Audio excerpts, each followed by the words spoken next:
YouTube, welcome to my channel, Annette Bella. Today I am going to be reviewing the donmarwarehouse production of Coriolanus, which the National Theatre streamed for us a couple of weeks ago. So what's it about? Coriolanus is set during the Roman Empire. Tom Hiddleston plays Coriolanus. Mark Gatiss is also in this from King George III, The Madness of King George III, which is another play. Mark Gatiss is in this one as a supporting politician. I actually really liked some of the elements that they did in this play. They used graffiti to carry the themes and the message of the people on the wall, very much like they did in other plays recently that I've seen. There was a ladder that was always on stage, which I really liked. I really liked the use of Coriolanus' son, because it was actually used as a reflection of him all throughout the first and second act, which was really good. It's a powerful play. It's a bloody play, lots of blood and gore. In what happens? Well, Coriolanus doesn't start the play being called Coriolanus. That's his third surname. He starts off as Marcius, and he does have a second name, but I forgot. And as a boy, he is sent at 16 to war by his overbearing mother. And he wins big, and he wins a lot of honours, but he's seen as too young at this point, and he also hasn't got a wife and he hasn't got a son. When he wins this particular victory, it's because he defeats a whole city by himself, near enough. He's the only one that goes in, slaughters all the men within, and comes back out. He is therefore given the name Coriolanus as an honour, and they would like him to become consul, because by now he's no longer a teenager. He's sort of like late 20s, so they think, oh yeah, he'll take the consulship, because his general, basically his boss, has been consul, and he thinks that Coriolanus will do an excellent job and he will eventually take over the army. Unfortunately, Coriolanus has spent so much time soldiering that he hasn't got away with words at all. He's seen by the people as proud, and yes, he is proud.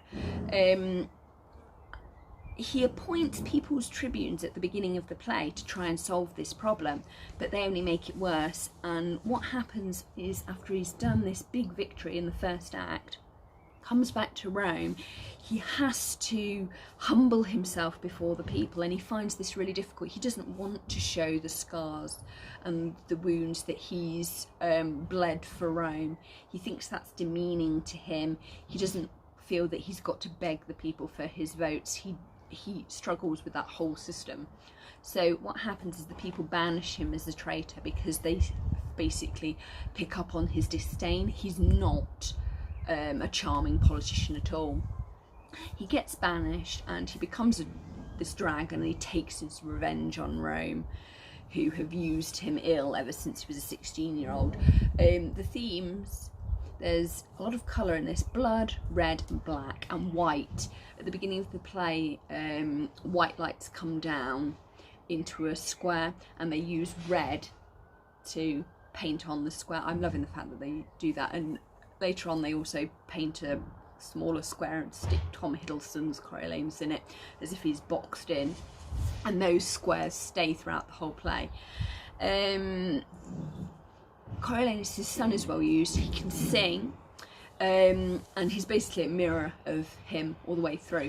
What is really good about this version of Coriolanus, which other versions do struggle with, is that this Tom Hiddleston's version actually shows Coriolanus as a mummy's boy, and you really see it, probably because Tom Hiddleston's a little bit younger than the Ralph Fiennes Gerald Butler version, which you can get, and that's set in modern day. This one is definitely set in Rome, because they have the armour and the swords and the whole thing. It is a play by Shakespeare, so you have got the Shakespearean language, but don't worry about it. You do not need to understand 100% of everything that's being said, because you will pick it up as you go along. And the basic plot is Coriolanus, great soldier, great captain, but he has a tendency to do everything for himself.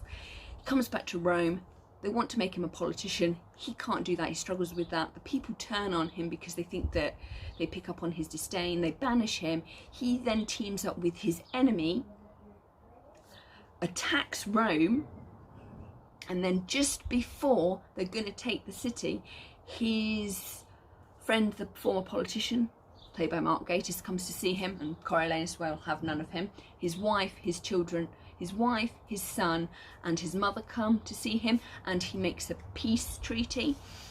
And then his enemy that he's been working with turns on him and kills him. Sorry to spoil the plot. And they then sack Rome, in short. So it's a strong, visceral story.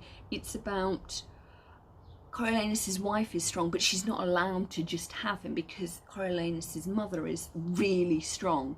She's stronger than anything. I'm giving this play a 5 out of 5, though his mother does shout a lot, but she really does put the screws on him. But she's been doing this to him ever since he was 16, when she first sent him off. So it's sort of like everything he does is for her, and it's quite interesting. Early on, the people have picked up on this. It's not Rome that he's serving, it's his mother, and that's interesting, and it gets explored further along within the play. Obviously there's, you know, the republic, democracy, should aristocrats rule, this, that, the other, also crackling on with this play. The use of light is very good, and also graffiti, which I've mentioned before. The ladder is really good because in this play Coriolanus has to climb a ladder up into the city, and all of his troops are too afraid to go with him when he sacks the city and butchers it and comes back covered in literally blood. It really is quite a visceral, bloody play. And you feel that Coriolanus is no longer a man by the end of it. He has become a dragon, and that is actually one of the lines that is said of him, is that he is so focused, he's almost godlike in his vengeance upon people. He feels ill-used and badly treated by Rome, that they have offended him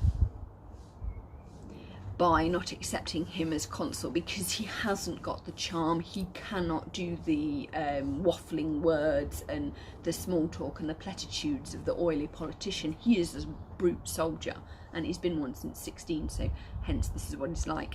It's a tragedy, and it's actually one of the most overlooked Shakespeare plays, because it is quite difficult to understand, because you're sort of like, Coriolanus isn't a likeable figure. He is really, really proud, and he's given lots of opportunities by people to sort this out. I mean, the politician played by Mark Gatiss tries to say, oh, you can do this, you can do this, and you can quite clearly see that he is not suited to govern others, but they have to take him to his mother, who then says, no, you've got to go and apologise to the people, and then they'll accept you as consul.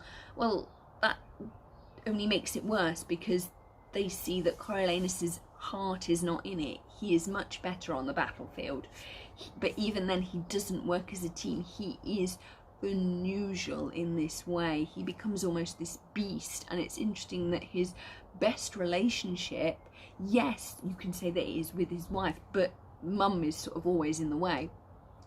It isn't with his son, it's actually with his enemy, who he has known for a very long time. They've hunted each other on the battlefield since they were teenagers. You feel that camaraderie, that friendship, that connection, and it really is bizarre. And I think that says something about warring enemies, particularly during this particular period of time, because their battles went on for years and years and years, and they had strategists, and it was like, oh, there's so and so, and I've got to outwit him. It's like living chess, but with people.